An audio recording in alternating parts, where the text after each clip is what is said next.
Sounds like Pat Murphy's not one of these managers who's just going to sit around, wait for the 3-run home run. We'll talk about that, the Brewer bullpen, a few other things as well. Our guest, Matt Carroll from Reviewing the Brew. We'll talk to him coming up next year. Chuck Friedman on Locked On Brewers. You are Locked On Brewers, your daily Milwaukee Brewers podcast. Part of the Locked On Podcast Network, your team every day.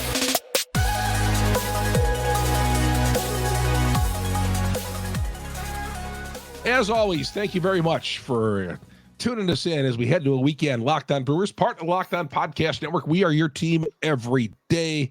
Got a little bit of a cold here with the thing going on here with the change of weathers. I don't know. All the play-by-play I've been doing as well. And, so bear with me for the next half hour.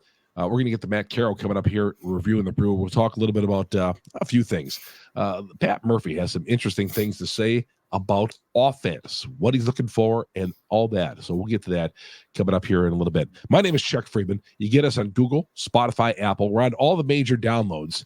Anywhere you go and get an audio podcast, we are there. We're the #1 Brewer podcast on the internet for the reason because you guys, you great Brewer fans out there, provide us with, listenership, viewership, and that's what we need because we have great guests on and we talk, put out great content, we like to think, and talk about our favorite team, the Milwaukee Brewers. Also, please go to our growing YouTube page, search Locked On Brewers in YouTube, and hit the subscribe button, hit the bell. That'll alert you every time we drop the episode here on Locked On Brewers. This episode is brought to you by FanDuel, America's #1 sportsbook.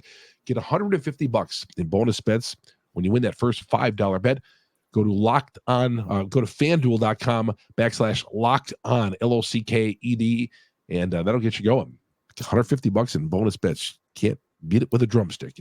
Our guest, Matt Carroll, always a terrific guest. It's been a while, 2 months since we talked to him. Just like Jack Stern the other day, it's been a while since we had him on, but hey, you know what? We're looking forward to the start of the season. Matt, thanks for taking some time out of your day to join us. Yeah, happy to come on anytime. Talking some Brewer baseball. So far, before we get into specifics, and we're going to talk about the bullpen and Murphy and all that and the outfield, how do you feel this offseason has gone for the Milwaukee Brewers? What do you think? Man, it was an interesting one because it was slow for a long time. And, a lot of that had to do with the free agent market in general and how, Ohtani and Yamamoto kind of held everything up. Even once things started to pick up a little bit, it took some time for the Brewers to jump in. But once they did, it was just a roller coaster because you had the highs of, Rhys Hoskins being signed and then Corbin Burns being dealt, but then they turn around and grab Gary Sanchez and, kind of some little bits in between. And I don't feel like we usually get a lot of that kind of drama as Brewers fans once it comes to the offseason. But it was interesting. The Brewers did what they needed to do with Burns. You could almost kind of make that same argument that they did what they needed to do when it came to him, knowing that they were going to lose him. But in the end, they've got a team that looks like it's going to be just as competitive as ever when it comes to the NL Central. And the NL Central is going to be tough this year. Not saying anyone's going to necessarily pull away with 90-plus wins, but every team top to bottom is going to at least put up a fight. And so it's a good thing the Brewers did make the moves that they made because it's going to take a lot to kind of fend off the rest of the teams to repeat that division title. Matt, I really like the idea of getting Rhys Hoskins. I know they got him at a cheap price because he's trying to come back. He's got one of those contracts where he's trying to prove himself, and there's no doubt if he does, the Brewers won't re-sign him, unfortunately. But still, I'm good with that. That's my favorite offseason move, the Brewers getting a power-hitting first baseman. Yeah, absolutely. I mean, we've seen kind of where they've been at corner infield depth really in general since, those 2018, 2019 years. You've been trying to patchwork it with Rowdy and Vogelback at first for the last few. You thought Rowdy was going to maybe be that first baseman of the future, and it just didn't quite happen. Third base, really since Travis Shaw and kind of having Moustakas, they haven't really had an answer there.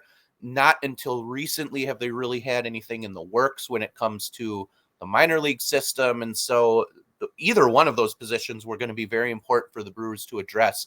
And the longer the offseason went on, I mean, it already felt like it was going to be a long shot for the Brewers to get Hoskins, just knowing his price, even though it was likely he was going to take some sort of short-term deal to reestablish his value. It still felt like a little bit of a long shot that the Brewers were going to get him. And the longer the offseason dragged on, it felt like that was becoming even longer and longer of a shot.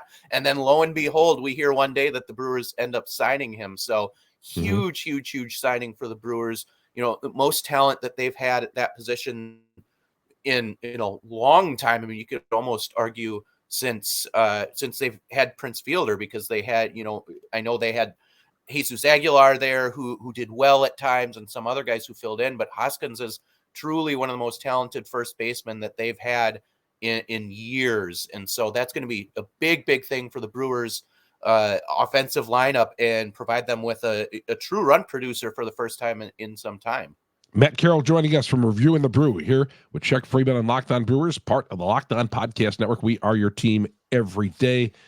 By the way, his Twitter account, go to MKE Matt 13. MKE Matt 13.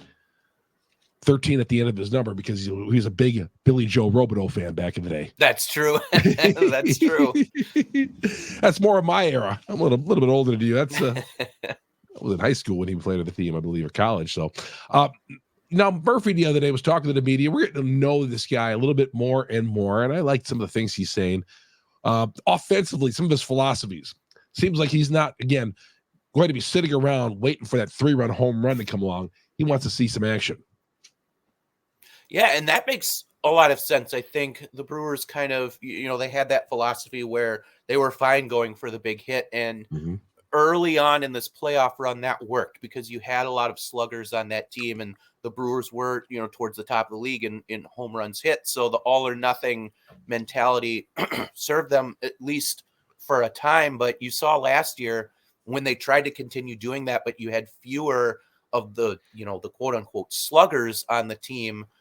The Brewers offense really went down to the middle of the pack. They were not a top half of the league team in home runs, in slugging and OPS, and it kind of bit them for a while. That's where you'd see them go into those swoons where the offense would kind of just die out, really until the end of the year, where it finally started rebuilding some consistency.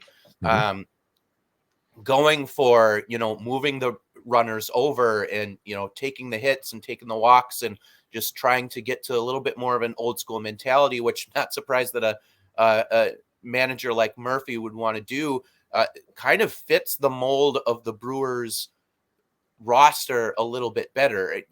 Even though they brought in players like Hoskins and Sanchez, you've got Willy Adames on the team yet. Christian Yelich, he might not be a 30-40 home run guy anymore. Maybe he can get back to it. I don't know. But you look past that and you don't have a whole lot of those quote unquote sluggers, unless some of the guys really just kind of blossom into that. So with the guys that they have, it makes sense to get a little bit more old school, a little bit more, find different ways to produce the runs. And I'm looking forward to it. I think Brewers fans have been kind of hoping for something a little closer to this for a couple of years now. And so it should serve them well. We might see an appearance of the bunt every once in a while too. Of what's that? The bunt. The bunt that is disappearing from our game. The bunt. Talked a little bit about Frelick bunting and guys like that. Might, not that he's going to be, get him on, get him over, get him in every time somebody's on base, but you might see some more bunting than the previous guy. Oh, what's his name? Yeah, he who shall not be named. We're not gonna. We won't mention him. What's his name? Yeah, and I get the analytics, and I agree with the analytics that they say, bunting a lot of times is wasting an out, and so you want to, keep as many outs in your pocket as you can. But if you have the personnel who can, who have a better chance at successfully executing it, and you've got just speed demons on this team like Mitchell, like Frelick, like Weimer, maybe you don't want him bunting as much because of the power potential, but he can, Joey Ortiz can run at least a little bit. Tyler Black, when he comes up, Christian Yelich, you look at all these speedy guys on the team. It makes a little bit more sense to bunt as a team like the Brewers now that you have some of the players who could actually do that and play to their strengths. And so I'm I will embrace it at this point, even though I'm a little bit of team never bunt in the past. I'll embrace it at this point because they have the players who can do it.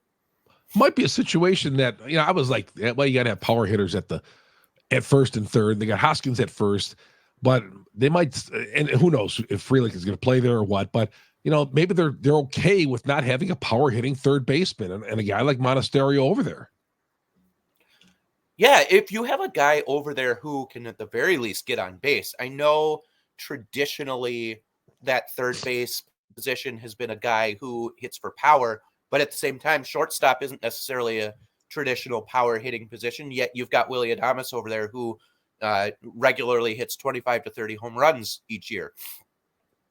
So you've got a little, some of those positions that are a little less traditional. Catcher, you could make the same argument. William Contreras is a very well-rounded hitter, and they've got him playing most of his games at catcher. That's usually a position you don't get a whole lot of offense at all out of in the past, but they do with Contreras. So you can afford a little bit less of that at third base because you have more of it at some of the other positions. And third base is definitely going to be a position to watch really in general. Andrew Monasterio came into spring a little bit more bulked up. He's looking to kind of fend some other players off for that playing time, but you got Joey Ortiz in the mix. You've got Owen Miller in the mix. You've got Tyler Black at some point is going to work his way into the conversation. Third base, really more than any other position, is really the one to watch and see what a cool roster battle is going to work itself out. Matt, hang on 1 second. We're going to take a quick break here. We'll come back and we'll talk with Matt Lascom. If he thinks any trades are up Matt Arnold's sleeve between now and the start of the season. We'll get to that coming up here in a little bit. Chuck Freeman, Locked On Brewers, part of the Locked On Podcast Network. We are your team every day. FanDuel is America's #1 sports book. I was telling you a little bit about FanDuel at the very beginning. FanDuel, get buckets with your first bet on FanDuel, America's #1 sports book. New customers, $150 in bonus bets with any winning $5 bet. $150 if your bet wins. Quick bets, live game parlays, live lines, anything you want, exclusive props. All the props are there. They got a ton of props. If you want to get into Major League Baseball, that's coming up here in a couple of weeks. College basketball all day Saturday. Everything you need to know, all on FanDuel. They're America's #1 sports book because they have variety. They're trustworthy. They're there for you. But you got to go to FanDuel.com/lockedon, LOCKEDON, and shoot your shot today. You can't play unless you go to FanDuel.com. And again, enter /lockedon so you can qualify for that $150 in bonus bets with any winning $5 bet. FanDuel, the official sportsbook partner of the NBA. And, of course, all the college basketball tournaments coming up here very shortly. You want to get on the action, FanDuel is the way to go. Chuck Freeman, Locked On Brewers, part of the Locked On Podcast Network. We are your team every day. Good to have you along here. Google, Spotify, Apple, right all the major downloads. Hit us up on YouTube. Go to YouTube, search Locked On Brewers, hit the subscribe button, hit the bell. That'll alert you every time we drop an episode here on Locked On Brewers, and we're coming right back. Welcome back to Locked On Brewers. Chuck Freeman and our guest today, Matt Carroll from Reviewing the Brew, taking some time out on his Friday today, chatting Brewers baseball with you a few weeks away from the start of the season. Let's talk about the potential of a trade. Do you see the Brewers making a move? I guess we'll start with Adames. Do you see him being on this opening day roster? All right. Adames, I do think, makes it to opening day, especially because of the fact that you've now traded Corbin Burnes. And with that starting bullpen being a little bit less of a strength than it was in the past, where you had, kind of the three-headed monster of Woodruff, Burnes, and Peralta at the top of it, you knew that was going to be something that teams coming in were going to fear a little bit. You've now lost two of those three. The starting rotation should be okay, but it's no longer that, like I said, that kind of beast. So you're going to need the offense to back it up. And trading Willy Adames would be counterproductive to that. So I really do think that he lasts the season with the Brewers at this point, unless something goes horribly, horribly wrong and they become sellers at the deadline. Adames, I think, works out this entire 2024 in Milwaukee. He's such a good clubhouse leader. He knows the numbers have to be better. on the free agent market. He's still going to probably get a good chunk of change. When he does test it, the Brewers obviously have no interest in re-signing him. But, and defensively, he's great. So he brings a lot of things. If this team is going to contend, Adames brings a lot to the table, obviously. Yeah, absolutely. And again, it's with the Brewers kind of reconfiguring their identity a little bit. What he brings to the team offensively is going to be super important to them. They've got some now kind of backups for when he ends up moving on. You've got Bryce Terrigan. He came up obviously as a shortstop. We've seen him play second base in his first season, but he could be the guy who takes over. They also just traded for Joey Ortiz. I think it's actually more likely that he ends up taking the reins after Adames leaves. Much, much better even in the defensive department, maybe a little less so offensively, although he's young and still has time to kind of grow in that sense. But you really do have a lot when you have Adames. We saw when he's at his best that year that he came over to the Brewers in 2021. He was just incredible, doing absolutely everything the Brewers needed him to do.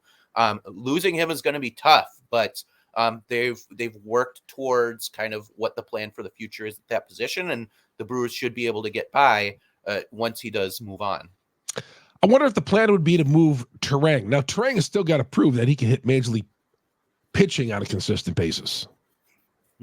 Yeah, that's very true. But at the very least with Terrigan, you've got Gold Glove level defense with him. He is an absolutely fantastically gifted defender, especially at that shortstop position, which is his most comfortable position. But you're right. He needs to prove that he can kind of adjust. As he came up through the system, he wasn't necessarily an offensive juggernaut, but, got on base all the time. Comes into the big leagues and does okay at first. He has that grand slam in the home opener last year, but then ends up struggling, gets demoted, comes back up and actually hits pretty well towards the end of the season. So, pitching adjusted to him pretty quickly, and then he adjusted to the pitching, which is what you need to do as a young player. Now, the question will be, can he continue to do that moving forward? He's had a decent start to the spring. Can he carry that into the regular season and an entire regular season? So that'll be the big question. If he can't, then you have more questions at that shortstop position post Adames. I'm so excited about the bullpen. I really am. And last year, I thought they were great. How do you feel about these guys coming in, especially the back end? Oh, the bullpen should be what excites Brewers fans the most, almost. You have basically the same exact bullpen as last year, and top to bottom, that bullpen was very, very good. The back end is just ridiculously scary with Williams, Uribe, Payams, and then throw Peguero in there as well. I mean, that's going to be enough where if the Brewers can get a lead to the final 3 innings, it's almost as good as done at that point. But then you look at guys in the middle, like Bryce Wilson was fantastic last year. Colby Milner was fantastic last year. Trevor McGill down the stretch was actually very, very good. That's almost your entire bullpen right there. And we just named off, 7 guys who had very good 2023 seasons. So the bullpen from top to bottom is going to be excellent, should be excellent again, and doesn't leave a lot of room for the other guys who kind of cycle through. So it's going to be a spot where it's going to be another tough battle in the spring for who ends up earning that last 1 or 2 positions. I'm just so intrigued with Uribe. He could throw the gas and all that, and it's just if he can get it over the plate on a consistent basis. Right. That was his question coming up through the system. The Brewers knew they had a very, very good raw talent in Uribe, but he was walking as many batters as he was striking out at some point, which obviously you never want. But Brewers pitching development, as we know, is fantastic, and they started working with him, and they were able to get him to really harness that control to the point where, he essentially ends up making that jump from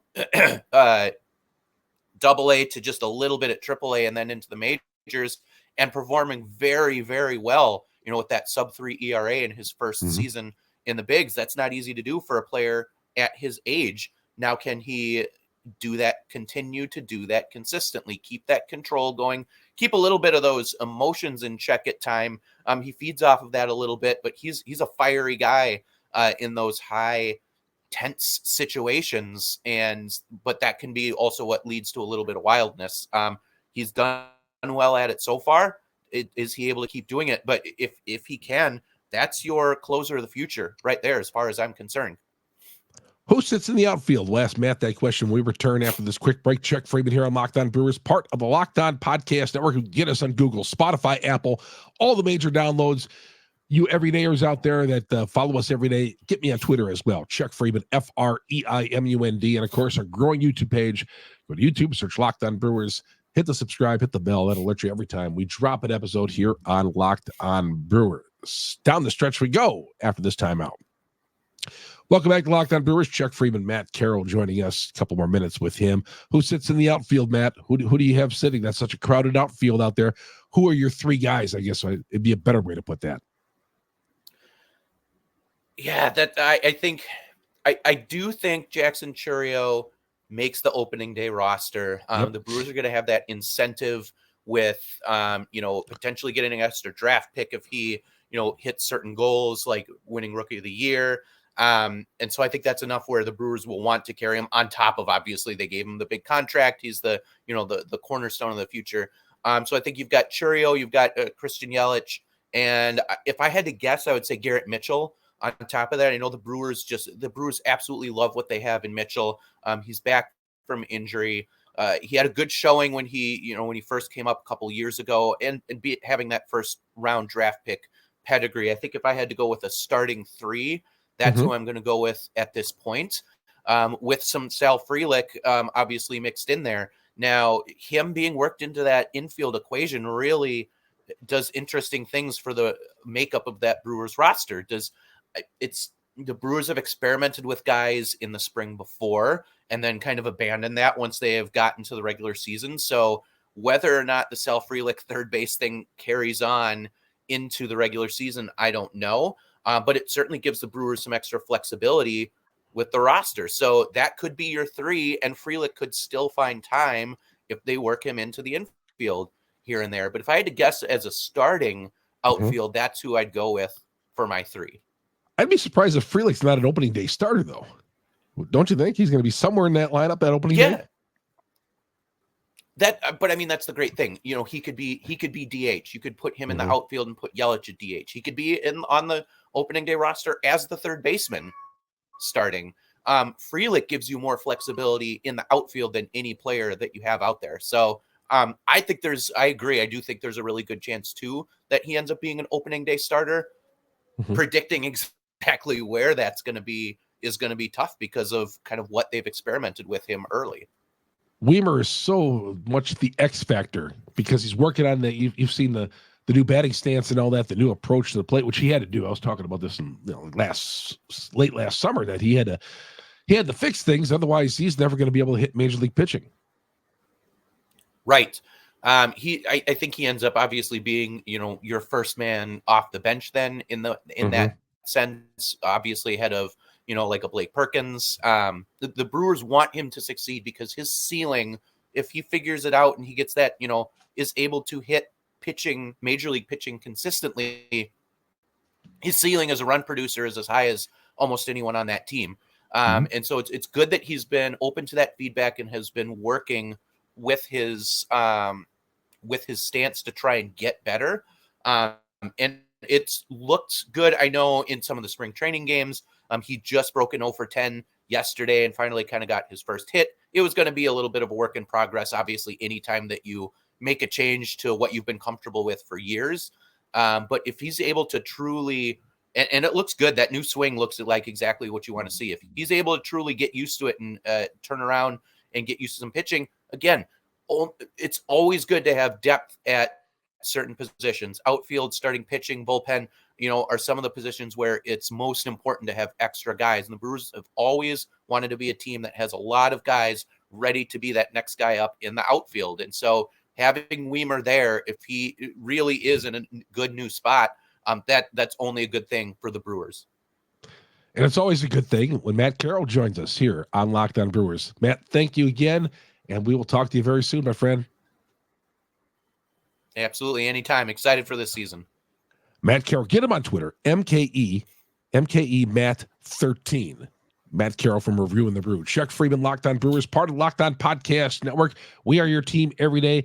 Get us on Google, Spotify, Apple, on all the major downloads. And, of course, go to our growing YouTube page. You go to Locked On Brewers, search, go to Locked On Brewers on YouTube, hit the subscribe button, hit the bell, and alert you every time we drop an episode here on Locked On Brewers. Have yourself a great weekend. Again, we're getting closer and closer to the season. Content is going to be coming fast and furious, and we'll keep you posted on anything that happens down there. Obviously, in case anything happens this weekend, we'll be sure to spot something and come back with a quick podcast. Chuck Freeman, Locked On Brewers, part of the Locked On Podcast Network. We are your team every day. Have a great weekend, everybody.